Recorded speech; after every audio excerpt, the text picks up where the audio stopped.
मैं शुरुआत सबसे पहले इसी बात से कर लेती हूं कि जो एजेंडा योगी आदित्यनाथ सेट कर रहे हैं, अब उसमें उन्होंने कई बातें कही हैं, लेकिन भाटी जी उन्होंने सबसे पहले आज सदन में कह दिया कि देखिए बांग्लादेश पर चुप्पी रहती है इनकी, लेकिन गाजा पर तो ये कैंडल मार्च लेकर निकल जाते हैं और बहुत से मुद्दे। लेकिन मैं इस पर पहले पूछ रही हूं क्योंकि योगी आदित्यनाथ ने आज बड़े अग्रेसिवली इस बात को रखी कि आप लोग बांग्लादेश पर नहीं बोलते हैं, आप लोग सिर्फ गाजा पर कैंडल मार्च करते हैं।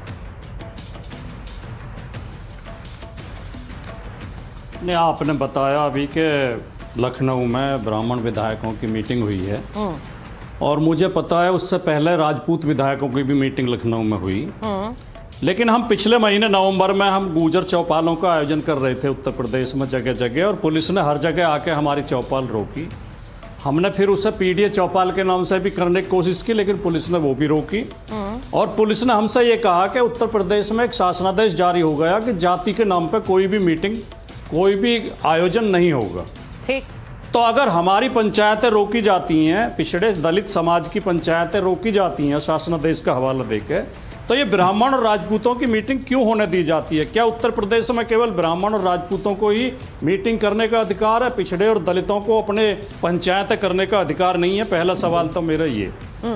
दूसरा, आपने बताया कि योगी आदित्यनाथ कहाँ कहाँ बुलडोजर चला रहे हैं, योगी आदित्यनाथ माफिया और अपराधियों का सफाया कर रहे हैं। जो सरकार रेपिस्ट की सजा माफ कर रही हो, जो सरकार हत्यारों के मुकदमे वापस लेने का प्रयास कर रही हो कोर्ट से, उस सरकार को आप अपराधियों और माफियाओं के खिलाफ मानती हैं, ये मेरे लिए आश्चर्य की बात है। और जहां तक बुलडोजर का सवाल है, योगी आदित्यनाथ का बुलडोजर केवल मकानों पर, दुकानों पर नहीं चल रहा है। योगी आदित्यनाथ का बुलडोजर पिछड़े और दलित समाज की नौकरियों पर भी चल रहा है। अभी लेखपाल की पोस्ट निकली है उत्तर प्रदेश में, लेखपालों की भर्ती का विज्ञापन निकला है।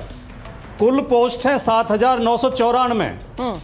ओबीसी 27% और एससी 21% जोड़ के अगर इनमें ओबीसी और एससी की पोस्ट होनी चाहिए 3,997, लेकिन योगी जी की सरकार ने दी है 3,037।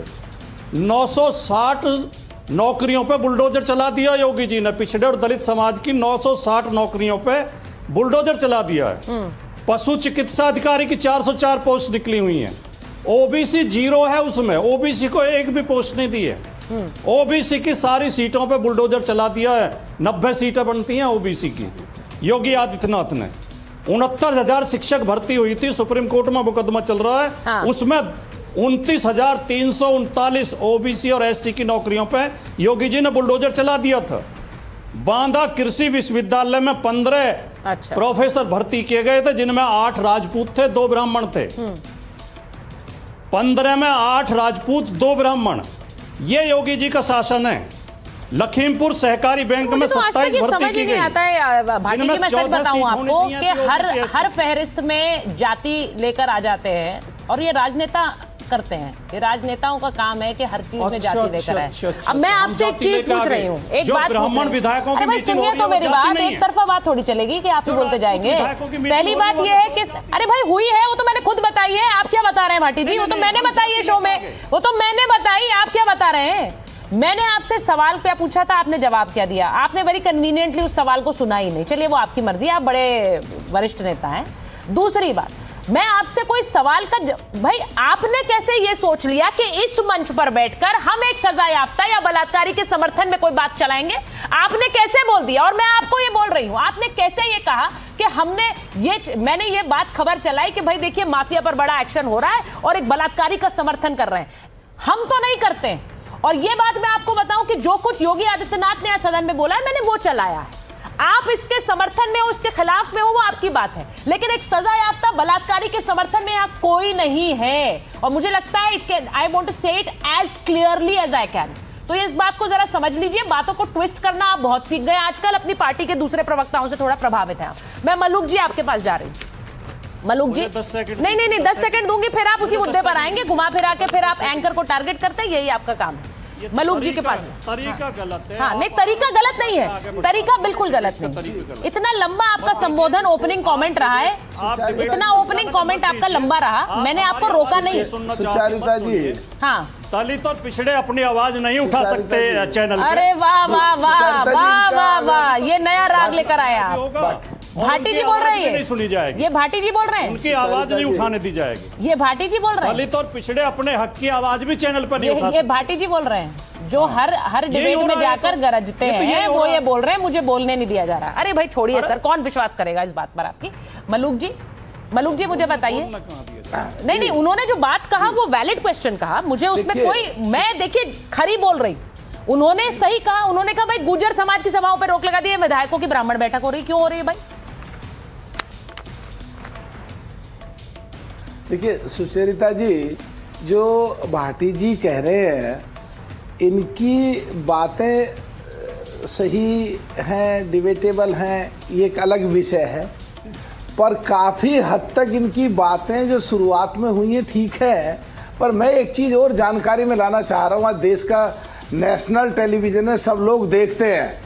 मैं जो DOPT and law justice standing committee है, जिसमें प्रधानमंत्री का मंत्रालय आता है और जिसमें कानून मंत्रालय आता है, यानी कि 2 मंत्रालय पूरे देश के सारे मंत्रालय को कवर करते हैं, उसमें आंकड़े आते थे और 55 सालों में कांग्रेस और सो कॉल्ड इंडिया गठबंधन की पार्टियों का राज रहा 55-60 साल।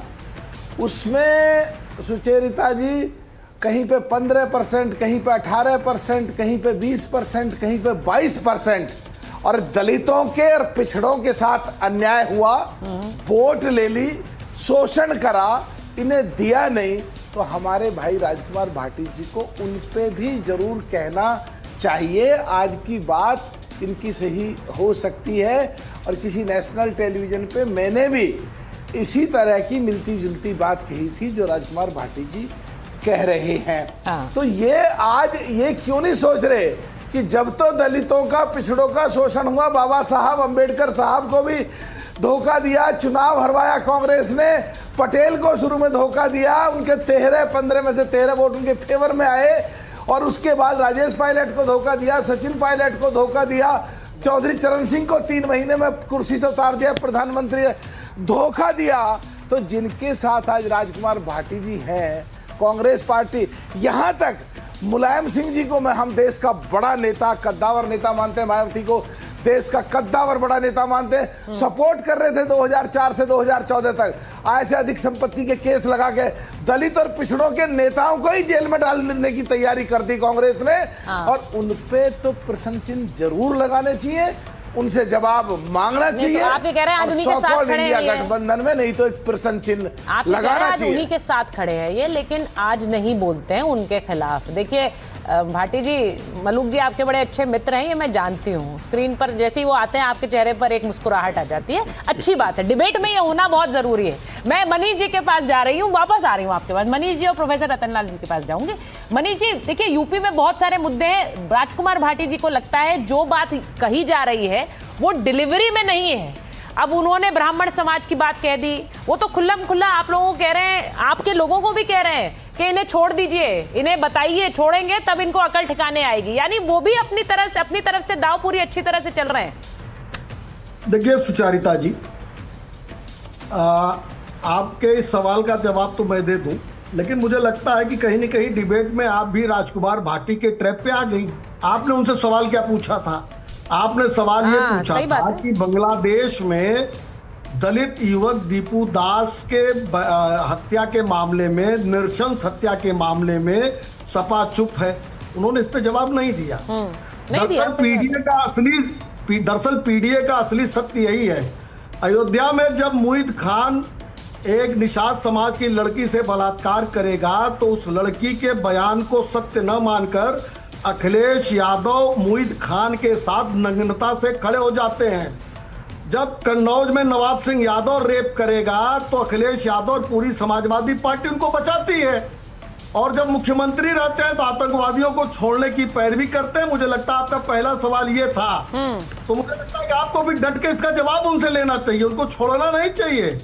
क्योंकि पीडीए का जो ढोंग है, जो पीडीए के नाम पे भुलावा है, इस देश में बिहार में कुर्मी मुख्यमंत्री नीतीश कुमार थे, अखिलेश यादव वहां प्रचार करने क्यों गए थे?